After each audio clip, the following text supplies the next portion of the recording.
vocês? Tudo ótimo, obrigada. Prazer. Imagina. Obrigada por aceitar o convite, gente. Eu gostaria que vocês se apresentassem rapidinho, contassem um pouquinho da trajetória, de como começou a carreira e como... Quer começar, Nath? Começa, vamos lá. Bom, obrigada, Ju, também pelo convite. Obrigada por quem está assistindo. Sou a Natália, tenho 22 anos, comecei aí no mercado de trabalho no primeiro ano da faculdade. Hoje eu curso administração, estou no último ano já. E ingressei já na área de recursos humanos, né? Comecei ali mais na parte de departamento pessoal e tudo isso. Fiquei por volta de 6 meses. Tive uma experiência de intercâmbio voluntário, fui para a Colômbia por 2 meses, e aí quando retornei para o Brasil, assim, né, aquele momento que você questiona tudo, falei, poxa, eu quero trabalhar com uma coisa que eu sinta que eu estou trazendo mais impacto, né, de fato, e eu já tinha me encantado, assim, por RH, mas eu estava muito no back-office ali, né, eu queria mais atuar com o time, e aí eu comecei a trabalhar numa consultoria de recrutamento e seleção, atuei por 2 anos. Então, fiz tanto a parte ali de recrutamento mesmo, acabei gerenciando o time de consultores, ingressei um pouco também na parte comercial, ali falando com os nossos principais clientes. E desde fevereiro do ano passado, estou aí na Rooftop, que é uma startup imobiliária. Entrei com a missão de estruturar todo o departamento de pessoas e cultura, né? Então, todos os processos aí da área, hoje junto com uma estagiária no time também. E me desenvolvendo, acho que tanto em processos macro dentro da área de pessoas, quanto gestão de pessoas como um todo, capacitação de liderança, acho que todos esses temas aí que estão super em alta para a gente tratar de pessoas aí no mercado de trabalho. Então, resumo é um pouquinho isso. Ô, Nath, e hoje você é o cargo máximo dentro da sua empresa no departamento de RH. Exato. Hoje eu me reporto direto a um dos sócios, que é o nosso CFO, mas dentro de pessoas e cultura eu assumo aqui a liderança. Certo. Bastante responsabilidade, né, Nath? Bastante. A gente vai se adaptando. E você, Matheus, conta um pouquinho da sua trajetória. Claro, gente. Super obrigado aí pelo espaço, pelo convite. Eu sou o Matheus, ou Mate, vai ser uma confusão danada ficar chamando Mate Nath, mas fica à vontade. Vamos lá, eu sou do interior do estado de São Paulo, uma cidade chamada Tupã, filho de pais empreendedores. Comecei minha carreira como jovem aprendiz dos 14 aos 16 anos. Foi com o dinheiro do jovem aprendiz que eu consegui pagar um cursinho pré-vestibular para resolver os gaps que eu tinha ali do ensino público, e então ser aprovado na faculdade. Fiz administração também. Acho que você fez administração, né, Nath? Eu entendi errado. Eu tô fazendo administração. Tá fazendo, exato. Fiz administração, e depois da faculdade passei no programa de estágio da Móvel, que é uma investidora de empresas de tecnologia, dona do iFood, Simpla e algumas outras. Entrei lá como estagiário em janeiro de 2017, fiquei lá durante os últimos 6 anos e me tornei gerente de RH. Trabalhei durante esses anos com tudo que vocês podem imaginar dentro da área de recursos humanos: recrutamento, desenvolvimento, employer brand, diversidade, remuneração, business partner. E a última função que eu tive ali foi estruturar um time, uma operação, para entregar produtos e projetos de RH para as nossas investidas, como uma forma de resolver problemas e ajudar elas a destravarem crescimento. Além do RH, durante 2 anos, numa jornada paralela, eu fundei e liderei uma instituição social da Móvel, que chama Fundação Umbi, que trabalha para gerar oportunidades para jovens socialmente vulneráveis por meio da tecnologia. E aí decidi, no ano passado, encerrar esse ciclo para empreender. Então, hoje eu estou empreendendo, estou construindo a LIP, que é uma plataforma de contratação e desenvolvimento de jovens aprendizes, que basicamente tem como objetivo fazer com que a gente insira e mantenha jovens aprendizes no mercado de trabalho, transformando essa política pública numa máquina de formar talentos e ajudando no médio e longo prazo as empresas a sofrerem menos com a guerra que a gente está vivendo hoje. Já peço desculpas pelo fundo aqui, tem uma bicicleta porque eu estou no quarto da hospedagem da faculdade, eu estou 1 mês aqui estudando e não tinha fundo melhor, então vocês vão ver a realidade crua desse jeito. Não tem problema, Matheus, mal dá para ver a bicicleta. Bom, Matheus, aproveitando que você já falou um pouquinho do seu trabalho, eu queria já te fazer uma pergunta. A gente sabe que o ensino aqui no Brasil, né, é muito deficitário, então a parte educacional, e é o privilégio de poucos, assim, poder ter uma faculdade realmente que ajuda na formação. Então, o que eu quero dizer é que eu acho que dependendo da faculdade que você... E as faculdades particulares, as melhores são muito caras, né? Então, às vezes, o jovem, ele escolhe pelo preço, né? Porque às vezes ele não pode pagar, às vezes ele até tem condições de entrar, mas então, eu queria... Você que lida no dia a dia com esse público, você acha que faz muita diferença, eu digo assim, na preparação mesmo de você começar, né? A gente está falando de entry level, então, pessoas que estão iniciando a carreira. Um jovem que fez uma boa faculdade e um jovem que não teve oportunidade nem de ter feito um ensino médio bom, enfim, e aí, por consequência e por condição financeira, não consegue entrar numa faculdade que tenha. Então, você acha que isso faz muita diferença? Ou você acha que, pelo fato de ser uma pessoa que pode ser muito bem treinada, depende muito de como ela começa e os mentores que ela consegue, enfim. Qual que é a sua opinião em relação a isso? Boa, perfeito, perfeito. Vamos lá, acho que é um tema que dá pano para manga. Qual que é a minha visão sobre isso? Eu acho que quando a gente fala de acesso à faculdade, ao ensino superior, é importante que no Brasil a gente entenda que menos de 13% da população adulta tem essa possibilidade. Então, esse é um estudo, um número de 2020. Isso com, né, toda a pandemia provavelmente piorou, mas até 2020 esse era o número que a gente tinha. Então, a gente tem pouquíssima gente que tem acesso a qualquer ensino superior. Se a gente nichar para o ensino superior das top faculdades, segundo algumas pessoas, né, que classificam como top, isso vai ficar ainda menor. Então, acho que a primeira coisa é a gente ter consciência de que o acesso ao ensino superior, ele ainda está aquém do que deveria. A segunda coisa é a gente entender que a faculdade, ela não necessariamente tem um papel essencial na formação técnica das pessoas. Para algumas áreas é óbvio que sim, então quando a gente fala, por exemplo, de uma advogada, de um advogado, quando a gente fala de uma contadora ou um contador, porque tem muitas questões de hard skills, mas quando a gente fala de algumas outras funções, é mais uma forma de desenvolver determinadas competências, não é a única. Só que quando a gente olha para essas, entre aspas, top faculdade, a diferença é que as pessoas que estão ali dentro têm acesso a algumas ferramentas e oportunidades que as pessoas das outras faculdades não necessariamente têm. Isso porque as pessoas, e aí eu vou fazer uma comparação generalista e estereotipada, que eu não concordo, mas que é o que acontece hoje, se a gente compara as pessoas de faculdades públicas e faculdades privadas, a gente tem, na sua maioria, na faculdade pública, pessoas que vêm de uma família de renda intermediária, um pouco superior, e nas faculdades particulares, principalmente aquelas que têm um custo menor, pessoas que vêm de uma renda inferior. Isso faz com que as pessoas da faculdade particular tenham que trabalhar, provavelmente, durante grande parte da sua faculdade. Isso elimina o acesso dessas pessoas, por exemplo, a oportunidades que as pessoas da faculdade pública têm por não terem a necessidade de trabalhar. Dado esse contexto, ao final da faculdade, a pessoa da faculdade pública, que já começou à frente dessa outra pessoa por uma questão social e histórica, vai estar ainda mais à frente, porque ela teve a capacidade de trabalhar na empresa júnior e não ter que trabalhar para pagar a faculdade, porque ela teve oportunidade de ir para eventos, palestras, etc. Então, no final, a faculdade, ela aumenta um gap que já é histórico e já é estrutural.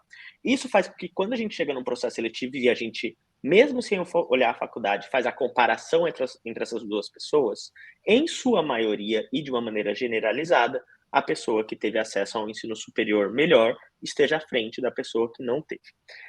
Então, acho que... Nossa, caiu alguma coisa no meu olho. Para dar essa resposta, precisa desse contexto longo para dizer que eu acho que a faculdade, em si, ela não faz totalmente a diferença. O que faz a diferença é a oportunidade e a vivência que as pessoas têm dentro da faculdade. E a partir do momento que a gente pensa na inclusão de pessoas, de jovens talentos, na organização, a gente precisa entender esse contexto para que, então, eu mitigue os meus vieses, faça uma avaliação mais profunda de potencial e não de competência já desenvolvida e trace um plano para destravar esse potencial quando essa pessoa entrar. E aí, dando um exemplo, quando eu estava na Móvel, a gente contratou no último programa de estágio 262 pessoas, 100% delas eram de grupos subrepresentados, então pessoas pretas ou pardas, pessoas da comunidade LGBTQIA+, pessoas com deficiência, e a gente criou dentro de casa um programa de desenvolvimento, porque a gente entendia que a gente precisava olhar para potencial, e a gente encontrou pessoas com muito potencial, e a gente precisava dar o espaço, a forma para destravar esse potencial que essa pessoa não tinha tido lá atrás na faculdade, por todas essas questões que eu trouxe. Então, não acredito que faculdade seja uma predição de competência, eu acredito que ela é uma criadora de competência, e a gente tem outras formas de fazer a mesma coisa dentro dos nossos times. Certo. E, Matheus, mas quando a gente volta para o nosso assunto, né, que é essa geração Z, então, digamos, um jovem que não teve a oportunidade de fazer uma boa faculdade, e aí, através da sua plataforma, ele aprende alguns skills, enfim, recebe um treinamento, a partir de então ele se sente, enfim, ele tem o suporte e consegue um emprego através desse desenvolvimento inicial. Para esse jovem se desenvolver, ele não é que ele está preparado para entrar no mercado de trabalho, ele precisa de um tempo ainda de mentoria, de desenvolvimento, é um tempo, não sei se você tem esse dado, assim, de quanto tempo que demora para um candidato que veio da sua plataforma realmente estar preparado e seguir a sua carreira. Eu sei que a sua empresa, além de fazer esse recrutamento, esse processo inicial, né, vocês também fazem o desenvolvimento. Acho que a Juliana travou. Mas não tem problema, eu posso seguir aqui respondendo metade da pergunta que eu peguei. Eu voltei. Voltou. Voltou, agora sim. Você estava no meio da sua pergunta falando sobre a nossa plataforma que entrega um desenvolvimento para esse jovem depois da contratação. Isso. Boa. Vamos lá. Eu acho que hoje a gente atua focado em jovem aprendiz, né? Que são jovens entre 14 e 24 anos, que atuam nessa função que existe aí, criada pela política pública. A gente tem jovens de diferentes realidades e é difícil determinar o quanto que um jovem demora para estar preparado ou preparada. Eu acho que primeiro a gente tem que calibrar o que é estar preparado e preparada. Quando a gente fala de um jovem que está no seu primeiro emprego, não dá para ter a expectativa que esse jovem vai entrar já com todas as competências. Não à toa, a política pública exige que a empresa pague uma formação desse jovem durante a sua jornada, porque é parte do programa de aprendizagem que o jovem aprenda. Então, acho que a primeira coisa é trazer um pouco mais para a realidade o que é estar preparado. O que a gente acredita que o jovem tem que ter é uma consciência sobre o que é o mercado de trabalho, quais são os comportamentos, a postura, né, que o mercado de trabalho hoje enxerga como adequado em cada um dos contextos e como esse jovem consegue liderar ou direcionar o seu próprio desenvolvimento. Esse processo ele pode demorar 2 semanas para alguns jovens, porque tem jovem que às vezes já vem de alguma preparação numa ONG, numa instituição, e pode demorar 3 meses, porque o jovem nunca teve contato. Então, isso vai variar.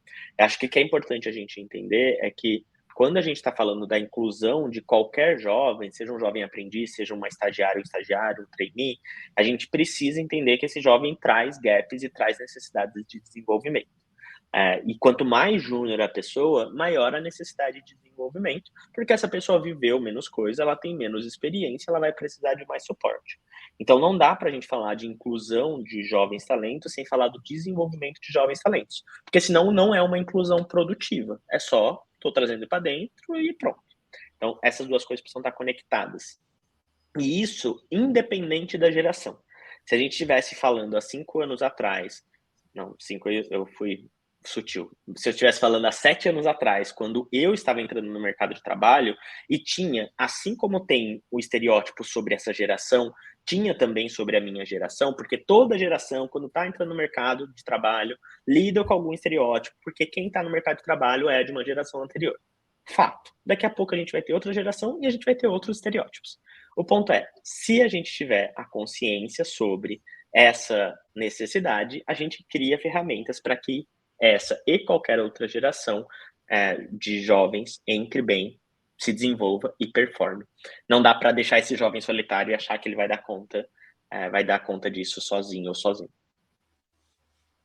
Certo. Agora, você acha, Matheus, que dependendo do contexto familiar, onde esse jovem está inserido, às vezes ele está num contexto onde a família tem muito problema, ele tem que ajudar a pagar as contas, tem filho pequeno, enfim, série de problemas, e aí você acha que esse tipo de coisa acaba impactando na performance? Tipo, a vida pessoal conturbada? Sem dúvida, sem dúvida. Acho que quando a gente fala de uma pessoa, a gente fala de uma pessoa na sua integralidade, né? E sendo jovem, sendo de uma geração Z, X, Y, Baby Boomer, toda a relação, tudo o que acontece em volta da vida da pessoa gera algum impacto. Então, sim, gera, principalmente porque se o jovem vem de um contexto muito conturbado, esse jovem teve provavelmente que lidar com muita coisa durante a sua adolescência. Isso provavelmente fez com que esse jovem não tivesse tempo para olhar para o seu próprio desenvolvimento, porque tinha que trabalhar no mercado lá do bairro para ajudar a pagar a conta de luz, porque senão ia lá, alguém ia cortar essa conta de luz. Então, sem dúvida isso impacta e é importante que a gente conheça essa realidade também. Certo.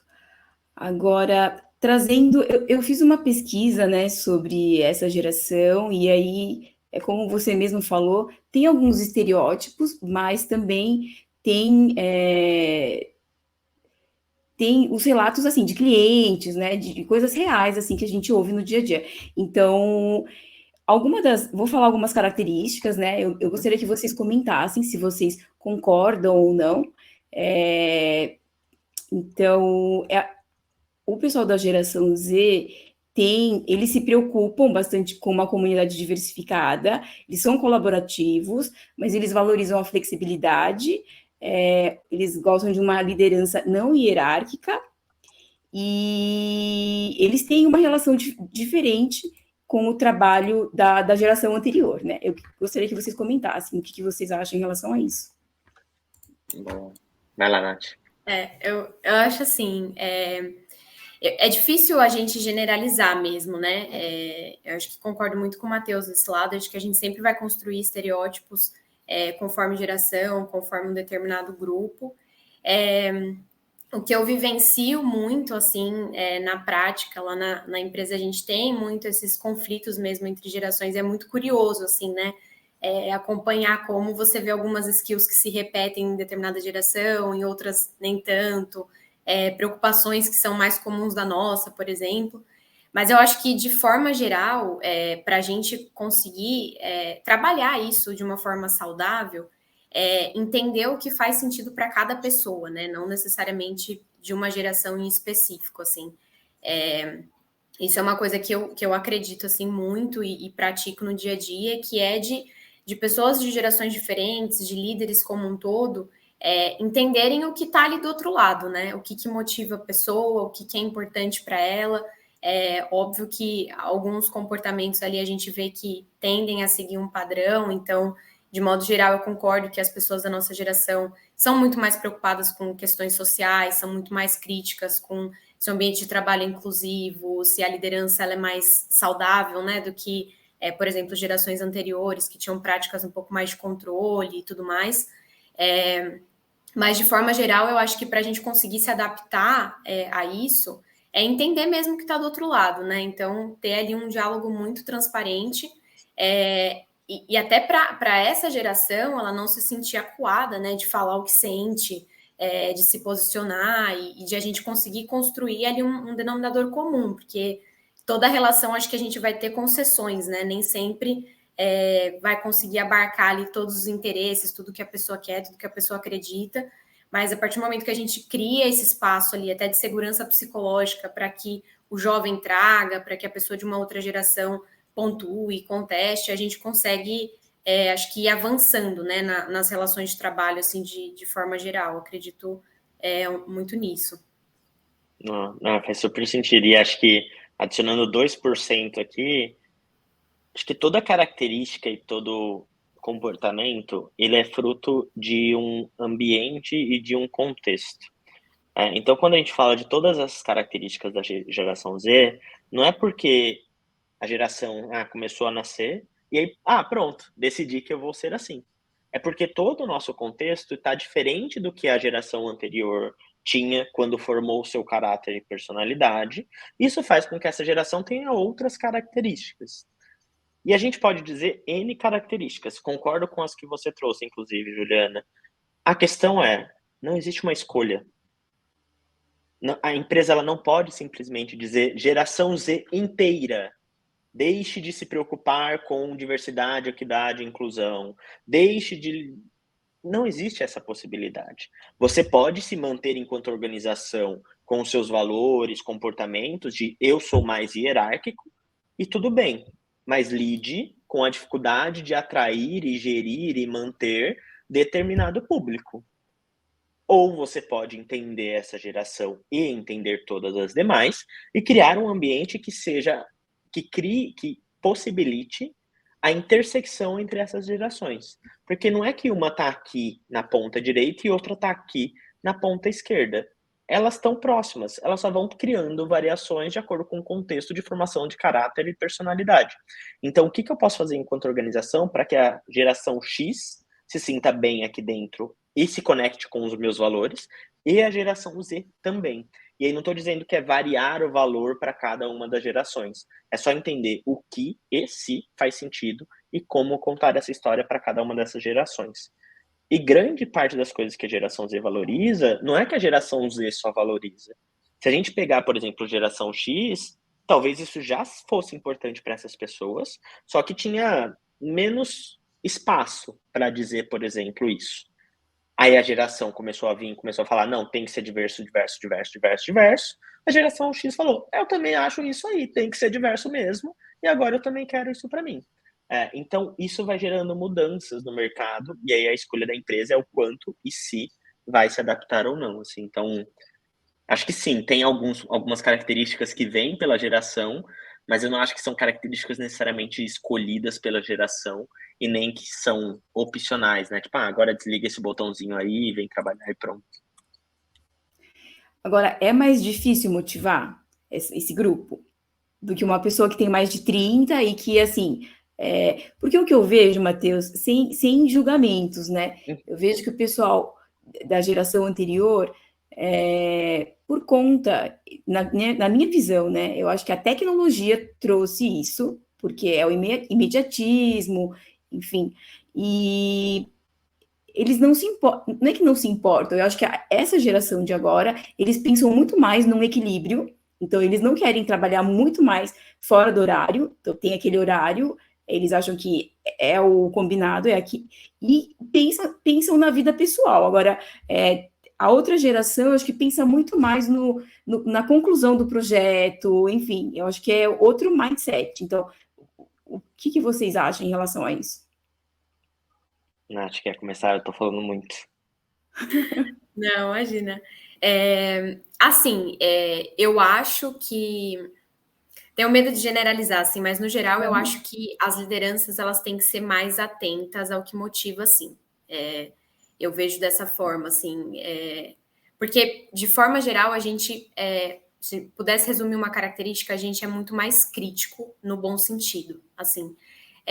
Então, em tudo, né? Precisa estar atento, realmente, se aquilo que a pessoa faz, ela vê propósito no que ela está fazendo, ela acha que ela está entregando valor, se ela tem ali um clima de trabalho adequado, porque hoje eu vejo que isso é, às vezes, bom e às vezes ruim.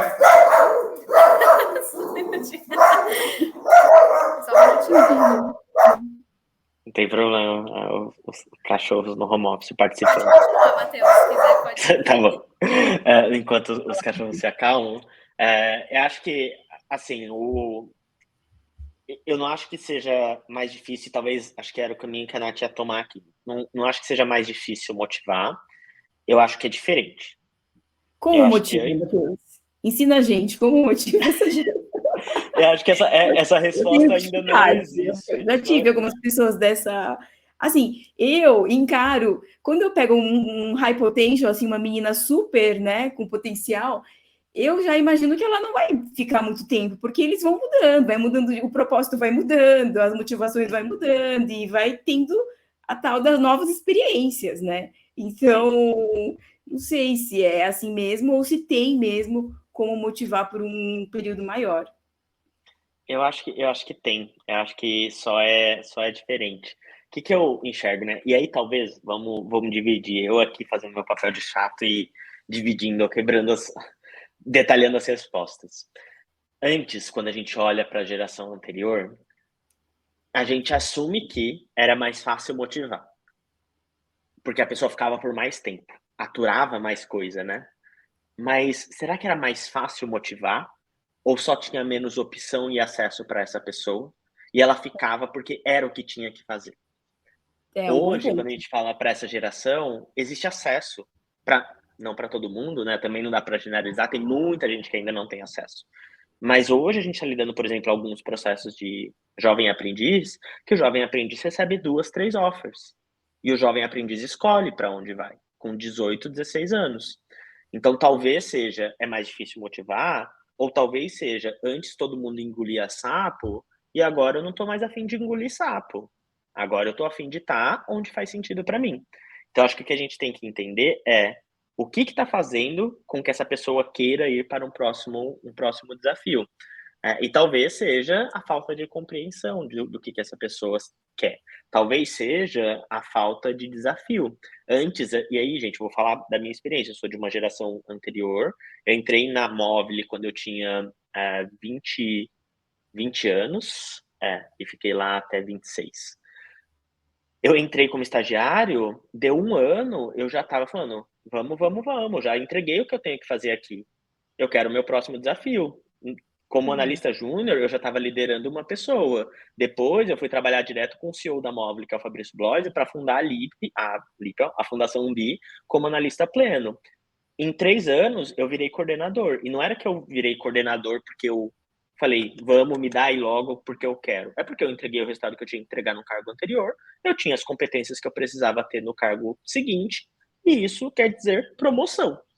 Antes, não necessariamente isso queria dizer promoção, porque a empresa ia falar, não, você tem que ter 5 anos de analista para virar coordenador, espera aí, pode ficar sossegado. A Móvel entendeu que não era o caso, que eu estava pronto para a posição e me promoveu. Eu correspondi, eu virei gerente, eu recebi stock options com 5 anos de empresa. Então, acho que o ponto, e aí estou trazendo esse exemplo, desculpa, para, não é me vangloriando nem nada desse tipo, mas a Móvel entendeu que fazia sentido me tratar dessa forma, e eu não era o único caso, tinham muitos jovens muito talentosos na Móvel que cresciam muito rápido, e isso fez com que eu ficasse lá 6 anos.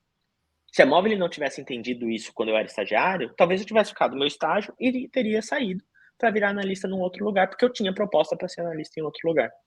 Então, acho que o que a gente precisa entender é o que faz a pessoa ficar e o que está fazendo ela sair. E aí eu vou dar mais 2 exemplos, Nath, já vou te passar. Na minha visão, o que essa geração precisa é que ela tenha suporte para se desenvolver e que ela tenha desafios para aplicar o que ela está aprendendo. E aí vai ter jovem que não vai querer, e tá tudo bem, porque a geração ela não é toda, né, igual.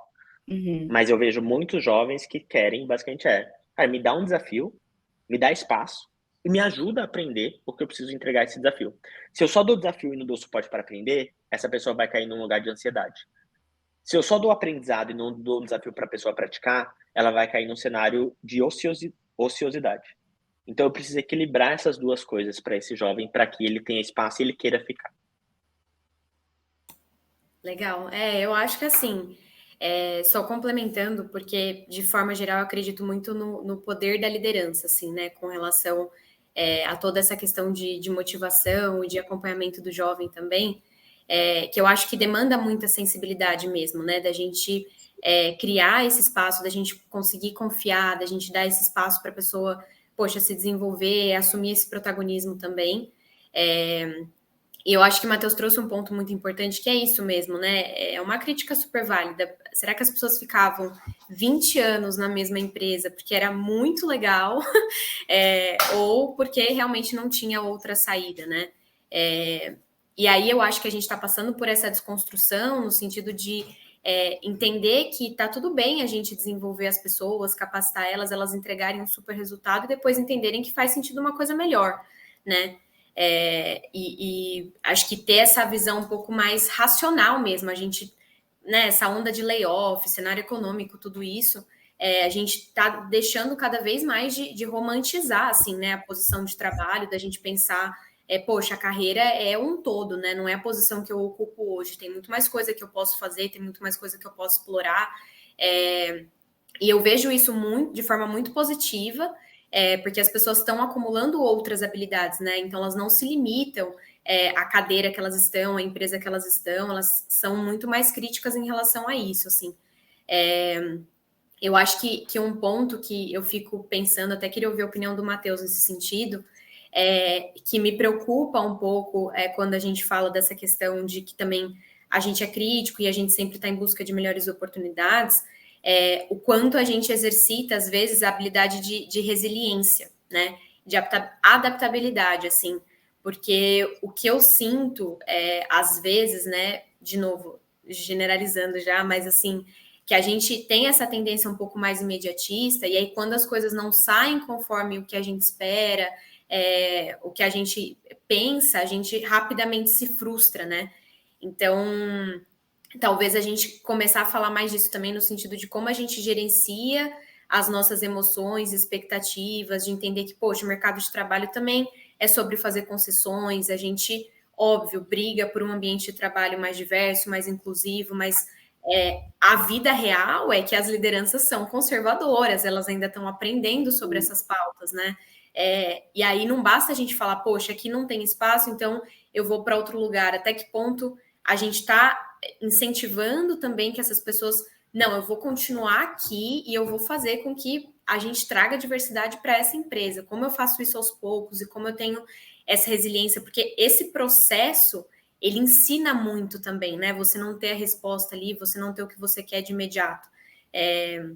Então, isso é uma coisa que eu sempre penso, assim, o quanto a gente tá capacitando esses jovens também no sentido de nem sempre você vai ser promovido em 6 meses, né?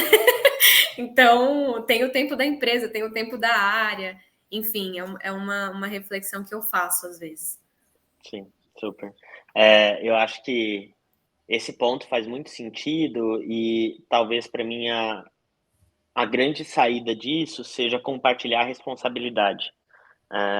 Nós, eu me colocando na geração, não sou da geração não, mas a geração Z tem que entender que a responsabilidade é da empresa, mas também é dela, né, de em alguns momentos ter que fazer algumas concessões, mas a empresa também tem que entender que ela tem responsabilidade, assim como o jovem. Eu sinto que muitas vezes isso vira um cabo de guerra. Jovens falando, ninguém me entende, eu sou incompreendido e etc. E empresas falando, eu não aturo essa geração, ela é muito rápida, não sei o quê, e etc, etc, etc. Enquanto a gente ficar nisso, o conflito não vai se resolver. Acho que o grande ponto aqui, talvez o meu grande ponto, e porque eu peso mais nas empresas, é porque a empresa tem mais recurso. A empresa tem mais competência, a empresa tem mais capacidade para começar a resolver esse problema do que o jovem. O jovem não tem necessariamente acesso a formas de se desenvolver para então ser resiliente no começo. Mas se a empresa entrega, se a empresa ajuda, eu acho que o jovem tem que começar a desenvolver essa capacidade. Então, acho que aqui a gente está num cabo de guerra, onde de um lado tem os jovens e de outro lado tem as empresas, só que a diferença é que as empresas têm milhões de pessoas, milhões de reais, tempo, conhecimento e etc. E o jovem tem, sei lá, vontade, potencial, e às vezes não tem nem o estudo necessário para isso.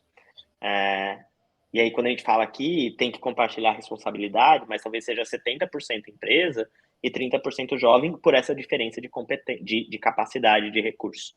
Mas eu ainda assim acredito que é uma responsabilidade compartilhada.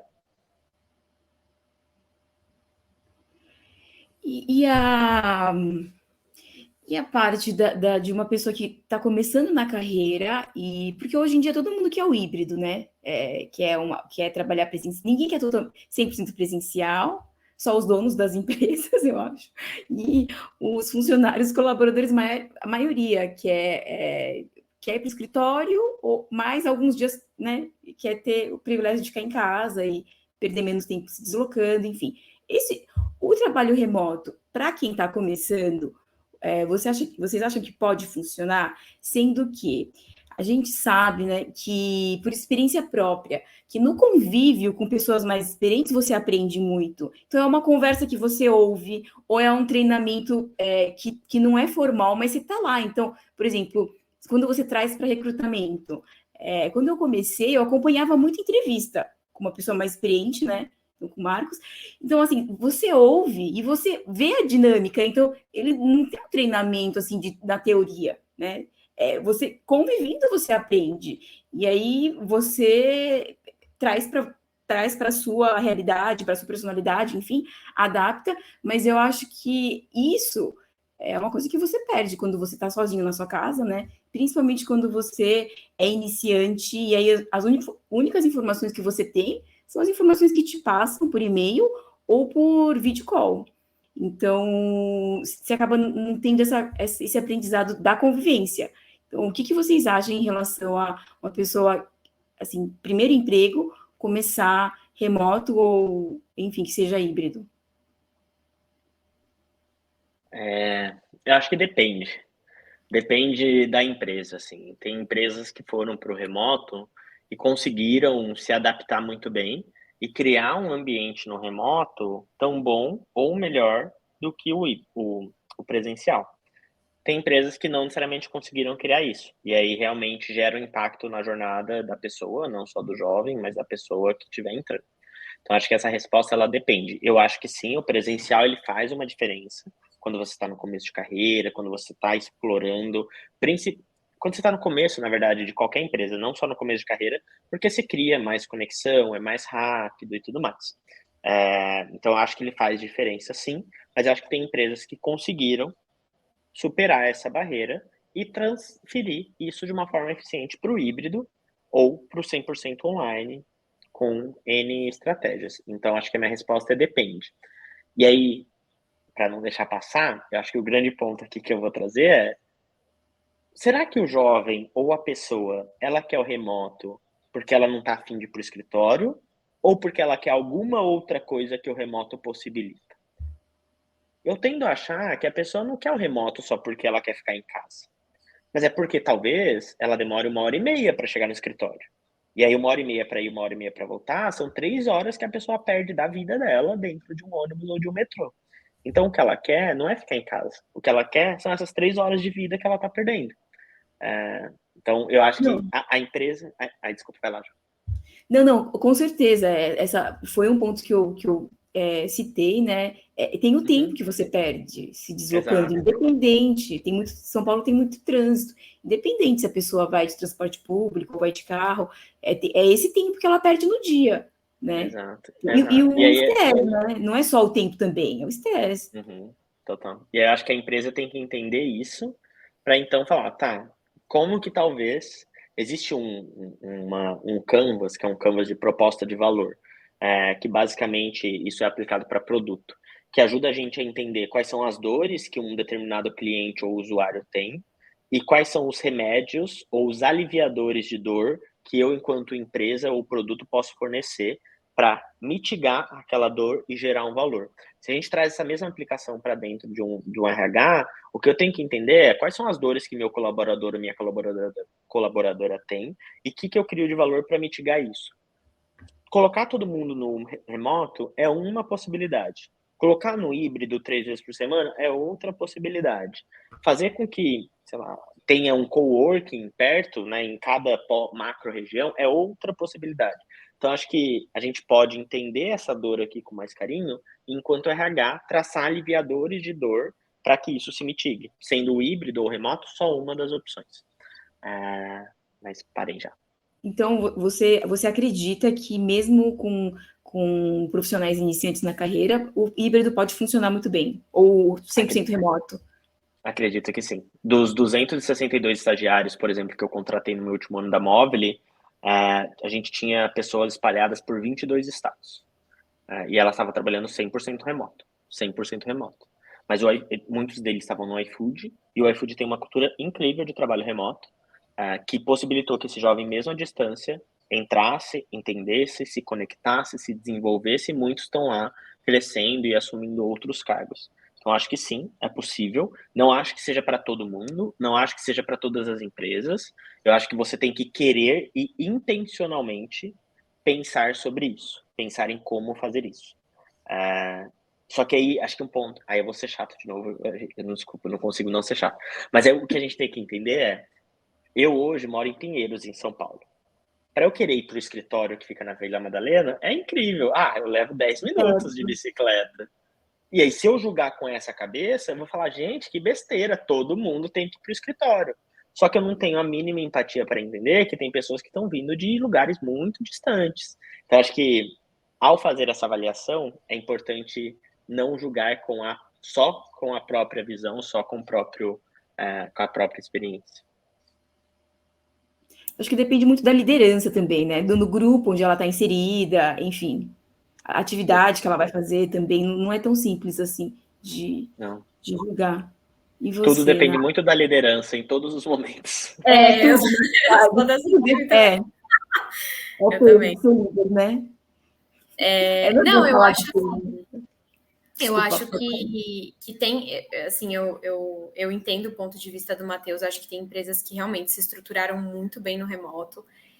A minha irmã é jovem aprendiz também, e ela trabalha de forma remota, ela gosta muito, enfim, mas eu vejo que, e aí até do ponto de vista, eu acho que acaba extrapolando um pouco o lado profissional, né, quando a gente fala do presencial, e eu acho que isso por isso é tão rico, assim, que eu lembro que quando ela foi para o escritório a primeira vez, e ela viu ali a líder pessoalmente, aí a líder chamou ela para um café, ela voltou diferente para casa, assim, o brilho no olhar, sabe, mesmo, de ter falado, nossa, como que era a postura corporal dela, eu vi ela falando ali com outras pessoas de outras áreas, senti como que é o escritório, foi tão legal, ela perguntou de mim e tal. Eu acho que essa é a minha maior dúvida ali em relação ao trabalho remoto, né, que é até que ponto, às vezes, a gente não entra num campo que fica tão restrito à entrega, né, ao resultado e à produtividade, e aí eu não tenho ideia não tenho dúvidas, né, de que isso funcione mesmo em um cenário digital, mas eu acho que o presencial, ele traz algumas coisas muito sutis, assim, que vem cá, vamos me acompanhar aqui, vou falar com uma área, tal, vamos lá em tal sala, de você aprender ali pelo exemplo, né, de você ouvir ali uma reunião diferente, que em um ambiente digital, às vezes, você está restrito ao que precisa ser feito, assim, que é o da sua área, que é o que as pessoas que você já conversa, e aí você está no escritório, você acaba se conectando com uma pessoa de outra área, você aprende. Aqui na empresa que eu trabalho, até ouvi de uma colaboradora ali de marketing, que falou, nossa, eu estou gostando tanto de trabalhar presencialmente, eu estava 3 anos ali só no remoto, eu sinto que a parte criativa, de novos estímulos, está sendo diferente também. E aí, meu ponto de vista aqui, do ponto de vista, na verdade, de jovens mesmo, isso acaba pesando um pouco mais, assim. O lado presencial, eu acabo acreditando mais, até para o desenvolvimento de outras competências ali fora a entrega mesmo desse jovem, sabe? Acho que ele acaba se desenvolvendo de uma forma mais rápida. Eu acho que a curva de aprendizado é diferente, gente. Assim, eu sei que tem essa questão, né, de transporte público, dependendo da pessoa, ela pega 3 transportes públicos para trabalhar, né, trem, metrô, ônibus, então realmente é muito tempo perdido e é desgastante, mas eu acho que alguma coisa se perde quando, em se tratando de pessoas que estão em treinamento, assim, estão começando. Acho que quem é mais sênior e já sabe exatamente o seu escopo, enfim, eu acho que é mais fácil conseguir. Eu acho que não faz tanta diferença, para ser bem sincera, mas eu acho que para quem está começando, dependendo do escopo, faz. E trazendo um assunto, Matheus, o que te motivou a trabalhar com esse público? Assim, quando foi o momento que você falou, não, eu quero trabalhar voltado para o público jovem, quero fazer quais são... teve um momento exato que você falou, não, eu preciso fazer alguma coisa aqui? Ou foi algo que aconteceu naturalmente? Bom, acho que foram alguns momentos na jornada, assim. Acho que olhando basicamente hoje, tem um negócio que está muito forte em mim, que é, nesse momento eu estou em Stanford, né? É uma faculdade nos Estados Unidos, é uma das melhores faculdades do mundo, e eu vim aqui estudar, e estou trabalhando daqui. E aí, por que eu estou trazendo isso? Porque quando eu era jovem aprendiz, um dos meus sonhos era estudar fora do país. Só que lá atrás, quando eu tinha 14 anos, no interior de São Paulo, eu sou de uma família de média, baixa renda, não era possível, não tinha como, era muito distante. Só que as oportunidades que eu fui tendo durante a jornada fizeram com que eu construísse espaço e conseguisse chegar nesse lugar. Então, acho que a primeira coisa que me motiva a trabalhar com esses jovens é porque eu acho que a oportunidade hoje está centralizada. A oportunidade hoje está centralizada no Itaim Bibi, de São Paulo, está centralizada em Ipanema, no Rio de Janeiro, está centralizada no Sudeste, ainda mais forte, e no Sul, por exemplo. Então, acho que essa é a primeira coisa. Eu acho que a oportunidade está centralizada e é triste que ela esteja centralizada, porque seria muito legal se mais pessoas pudessem ter a oportunidade, não necessariamente de estar aqui em Stanford, porque eu não acho que esse seja o sonho de todo mundo, mas que mais jovens tivessem a oportunidade de atingir os seus sonhos e que pelo menos tivessem a oportunidade de ter sonhos um pouco maiores. Eu acho que hoje a gente está sofrendo, a gente está no momento, a gente tem uma juventude que não necessariamente consegue ter isso porque falta referência. Não sabe nem que dá para estudar fora do país, por exemplo. Então, acho que essa é a primeira coisa que me motiva. A segunda coisa é porque durante a minha jornada, além das oportunidades que eu tive, eu fui jovem aprendiz, eu fui estagiário numa empresa que apostou em mim, que me deu espaço, eu conduzi programas e algumas iniciativas que me fizeram ver que existe muita potência, só que ela está travada. Existe muita potência dentro dos jovens, só que não está saindo. Então, quando eu liderei, por exemplo, os programas de porta de entrada ali na Móvel, eu contratava pessoas tão incríveis no Brasil inteiro que se a gente não abrisse aquela oportunidade, talvez não conseguissem chegar em alguns lugares que elas conseguiram chegar. Então, teve, por exemplo, um jovem preto da periferia do Maranhão que fazia faculdade na Federal e que começou a trabalhar com dados no iFood, mas começou a trabalhar com dados no iFood porque a gente abriu espaço para o programa de estágio ser nacional. Se esse jovem não tivesse tido essa oportunidade, talvez ele é inteligentíssimo, então com certeza ele ia estar fazendo alguma coisa legal. Mas ou ele ia ter que se deslocar até São Paulo, morar aqui, etc. Ou ele ia, entre aspas, se limitar ao espaço físico que ele estava. E quando a gente criou essa oportunidade, a gente fez com que ele destravasse a potência que ele tinha dentro dele. Então, acho que essas duas coisas me motivam, assim. A decisão de empreender com o jovem aprendiz especificamente veio no ano passado, quando estava conversando com um dos meus sócios, e isso surgiu como uma possibilidade, e me conectei totalmente por ter sido jovem aprendiz, mas já estava na minha cabeça que eu ia empreender em algum momento da vida. A minha dúvida era só qual problema que eu ia resolver. E aí, ano passado, eu escolhi esse problema para resolver, que é o problema do jovem aprendiz e inclusão de jovens no mercado de trabalho, mas pode ser que daqui a pouco sejam outros problemas, ou seja, esse e mais alguns problemas. E quais são os principais desafios que você vê, Matheus? Putz, tem bastante, né? Vamos nichar aqui desafios enquanto empreendedor, desafios para desenvolvimento de jovens. Para onde você quer que eu leve essa resposta? Primeiro, eu queria que você falasse em relação ao nicho, né, que você está atuando. Então, os desafios específicos referente ao seu nicho. Tá bom. Boa. Vamos lá, acho que tem alguns. Quando a gente fala de jovem aprendiz hoje no Brasil, a gente tem uma política pública que ela existe há muitos anos, só que ela se estagnou há muitos anos. Então, é uma política pública que ainda não está totalmente conectada com o momento que as empresas estão vivendo. Por exemplo, possibilitar o ensino à distância do jovem aprendiz. Tem muito jovem aprendiz que só pode trabalhar em empresas da sua região, porque a lei diz que só empresas daquela cidade pode contratar um jovem aprendiz. Então, acho que o primeiro desafio é que a lei ela ainda não está 100% atualizada com o contexto que a gente está vivendo de Brasil. O segundo desafio é que a gente herda um déficit muito grande enquanto mercado de trabalho de um ensino público deficitário.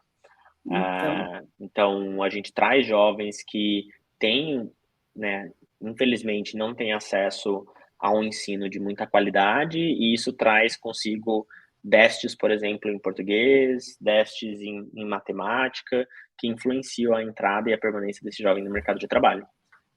E assim, está dado. Não, assim, e o que você recomenda, Matheus? E o que você recomenda para esse jovem? Porque às vezes você deve lidar, né, com alguém que quer muito um emprego, que tem força de vontade, mas aí você vê que tem um gap muito grande, assim, né?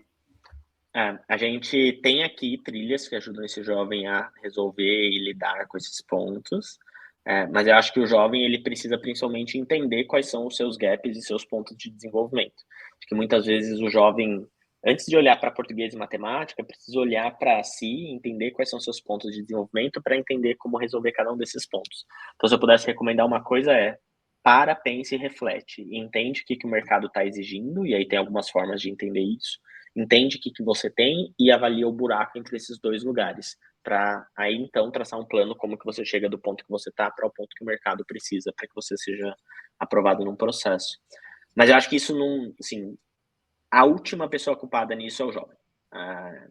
É o sistema, né? O sistema. A educação, o ensino público, enfim, tudo é muito precário. E acho que a gente, enquanto empresa que trabalha com formação de jovens aprendizes, a gente tem que ajudar a resolver, simples assim. Eu posso ficar reclamando para Deus e o mundo que, nossa, escola pública, nossa, o ensino, nossa, não sei o quê. Tá bom. Enquanto isso não muda, é isso que a gente tem, é isso que a gente tem que resolver. Então, acho que esse é um desafio mais que dá para endereçar. Enfim, acho que esses dois já são bons desafios. A atualização ou a falta de atualização da política pública e a herança que a gente recebe do ensino público.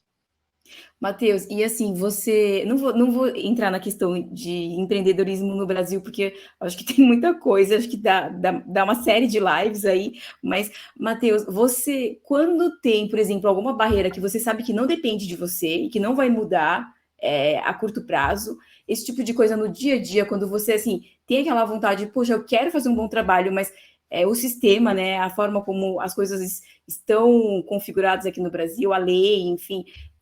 não permite que eu conclua da forma como eu gostaria. Isso te frustra, Matheus? Assim, isso me frustra, só que quando não está no meu controle, é aqui um trabalho de muita terapia, a frustração não tenho o que fazer com ela. Tem que fazer, né? Porque não está na minha mão. Então não tem nenhuma ação que eu possa ter para contornar para resolver especificamente aquele ponto. Eu posso fazer coisas para contornar. Mas a partir do momento que não está no meu controle, a frustração chega e rapidinho ela vai embora, porque não está mais na minha mão controlar ou não aquele fator, assim. E acho que aqui o grande dilema e o aprendizado da terapia tá bom, dentro desse contexto, o que está no seu controle, o que você pode fazer com o que está no seu controle. Com o que não está no seu controle, não tem por que sofrer. Quer dizer, tem, mas não adianta, porque não vai resolver. Não vai mudar, né? Exato. Certo. Agora, eu queria trazer uma pergunta para a Natália. Nath, você que está no RH da Rooftop, e aí você já deve ter lidado com situações tanto de contratação de pessoas mais velhas, aliás, seu dia a dia, eu acho que no seu dia a dia você contrata e lida com pessoas mais velhas do que você, né? Sim, sim. E aí já deve ter acontecido também de você demitir alguém que é mais velho que você. Também. Como que você lida com isso, Nath? Eu sei que depois fica até... acostuma, né? Fica uma coisa rotineira, mas no início, quando você ou tem que chamar atenção, ou você tem que demitir, como você lida com isso? Como você lidou, né? Legal. Assim, Ju, eu acho que isso de lidar, acho que com pessoas mais velhas, né?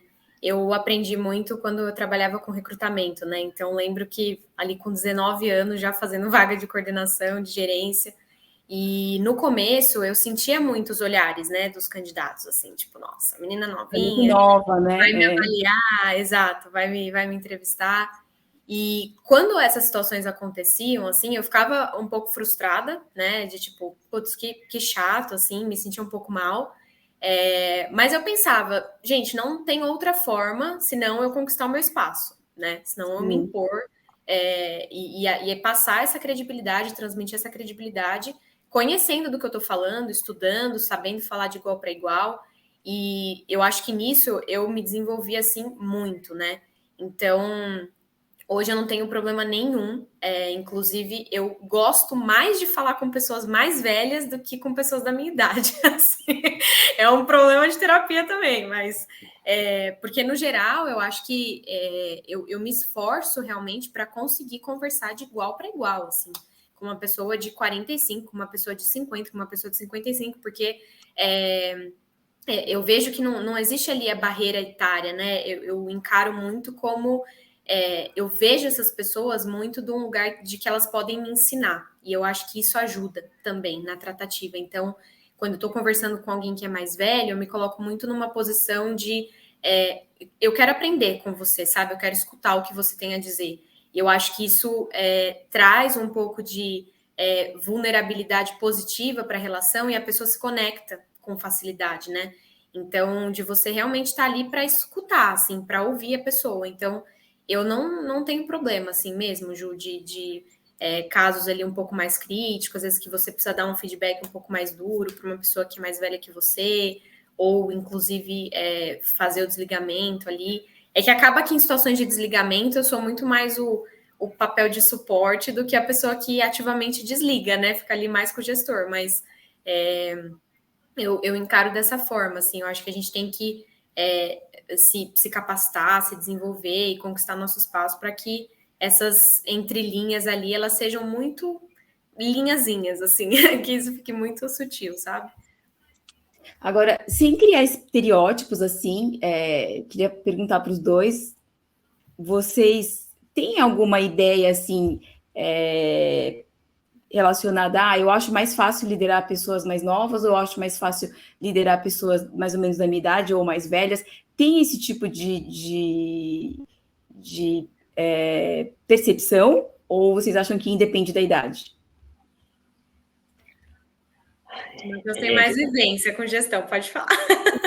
Já liderei pessoas de 18 e pessoas de 38, tendo 27.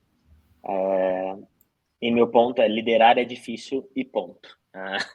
Sim, liderar é difícil e acabou aí. Eu acho que liderar é difícil porque você tem que entender a pessoa, liderar é difícil porque você tem que lidar com fatores que são externos à sua gestão, ao seu controle, porque você tem que desenvolver a pessoa, seja numa competência A, mais básica para quem é jovem, numa competência B para quem às vezes tem mais experiência ou é mais sênior, e porque você tem que lidar com características e comportamentos que não necessariamente são características e comportamentos que você entende. Acho que seja uma pessoa de 18, seja uma pessoa de 38, ela vai ter uma característica ou comportamento que não necessariamente está alinhado com o que você, enquanto pessoa e líder, acha que é o ideal. E aí acho que meu ponto é liderar é difícil por isso, assim, por todos esses fatores. E é mais difícil ainda porque você tem que, às vezes não, eu acredito que na maioria das vezes, adaptar a sua liderança de acordo com cada uma dessas pessoas. Você vai ter um esqueleto, né? Você tem um core ali de coisas que são negociáveis enquanto líder, acho que não dá pra gente mudar enquanto pessoa de acordo com o contexto, mas eu tenho que entender que para liderar uma pessoa de 18, eu sou um líder diferente do que para liderar uma pessoa de 38. E não é sobre a idade, às vezes vou tirar a idade daqui, tá? Liderar um jovem aprendiz é diferente de liderar uma analista sênior, uma especialista, uma coordenadora. Então, menos sobre a idade, talvez mais sobre a senioridade e a maturidade dessas pessoas, que eu posso ter uma pessoa de 26 anos muito mais madura e mais sênior do que uma pessoa de 38, por exemplo. Já liderei casos assim. Então, acho que eu posso estar sendo muito otimista, tá, Juliana e Nath, assim, eu acho que liderar é difícil e pronto. Não acho que seja difícil porque é uma pessoa mais nova ou uma pessoa mais velha. Eu só acho que é difícil. E aí, gente, vamos lá, né, entre nós. Liderar não é gostoso, liderar não é, nossa, tô feliz todos os dias, nossa, que fácil, nossa. Porque quando você tá promovendo uma pessoa é incrível, mas quando você tá dando feedback negativo é a pior coisa do mundo. quando você tem que, às vezes, demitir alguém, pior coisa do mundo. Então a gente tem que também tirar um pouco esse estereótipo de liderar é sempre... Porque todo mundo mira lá, né? O glamour da liderança, porque Não tem estar na glamour. liderança é status. Mas é super chato, gente. É difícil pra caramba, assim, tipo... Não tem esse negócio de se liderar é incrível toda hora, não. É muito bom em alguns momentos. Tem gente que ama e faz isso muito bem. Tem gente que nasceu pra isso. Mas não dá pra dizer que é fácil e gostoso pra todo mundo, não. Não é. Eu acho que tem poucos momentos. É o que você falou, acho que tem gente que faz com muita habilidade, né? E nem todo mundo precisa almejar a liderança, mas eu acho que é o que você falou, isso também de você ter que colocar em cena vários tipos de liderança de acordo com a situação, isso também é difícil, né? De você se adaptar e, enfim. É isso, e ser a pessoa que sempre inspira, isso é desafiador. E para finalizar, deixa eu ver aqui, gente, eu esqueci a pergunta. Eu ia fazer mais uma pergunta, mas eu acabei esquecendo. Quer fazer alguma pergunta, Nath, para o Matheus? Não, assim, eu acho que, na verdade, eu aprendi bastante mesmo. Bom, já que você perguntou, eu estava pensando em uma coisa enquanto você falava, Matheus, que me abriu até um pouco a perspectiva, assim, né? Que eu venho falando em bastante conversas assim com o time e coisas que eu tenho explorado mais, acho que muito dessa questão do protagonismo, né? Das pessoas cada vez mais no mercado de trabalho, da gente ir atrás do nosso espaço, da gente conquistar isso e tudo mais. E vendo você falando, assim, da relação mesmo, né? Entre empregador e empregado ali, como já é desigual e como a empresa, obviamente, sempre vai ter mais recursos para promover esses espaços. Como que você enxerga isso, assim, essa linha tênue entre as pessoas serem protagonistas e chamarem para si um pouco da responsabilidade e como também ter esse equilíbrio entre a empresa também fornecer as ferramentas, enfim, os recursos para que a pessoa assuma esse papel, assim? Eu enxergo como algo difícil. Acho que é super complexo, assim, porque isso vai variar de acordo com a cultura e com o momento da empresa. Se eu estou, por exemplo, numa startup early stage, a Leap, por exemplo, né? Não tem como, não tenho muito recurso. Então, às vezes, eu vou precisar mais da pessoa do que dar enquanto empresa. Se eu estou numa empresa gigante de 10 mil funcionários e etc., talvez eu tenha mais recurso e isso possa, aí sim, entrar mais em equilíbrio. Eu acho que é difícil falar sobre isso, mas na minha cabeça e até o que a gente está construindo aqui na Leap, é meio que seguir um mantra, assim, de um espaço de tanta confiança que a pessoa sempre vai acreditar que eu, enquanto empresa, estou fazendo tudo que eu posso para aquela relação. Muito E bom, eu, muito enquanto empresa, vou sempre acreditar que a pessoa está fazendo tudo que ela pode para aquela relação.